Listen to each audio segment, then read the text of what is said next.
Okay, so today I'm taking out the old Bentley amp, part number 3WO035466J.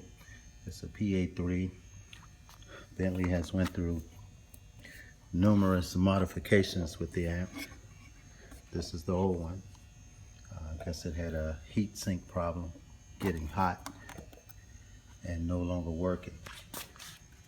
This is the Bentley car it's going into. Of course, I got it dressed up real nice for surgery because I don't want to get a scratch on it. Can't afford to buy a Bentley that don't belong to me. So, got all my tools out. Here's the new amp over here. Got it flown in from Florida.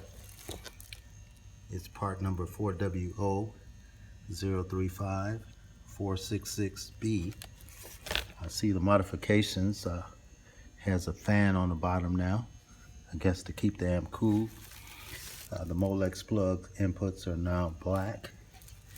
It has air vents, more air vents throughout the amp, and heat sinks, rigid heat sinks, so that the amp can breathe.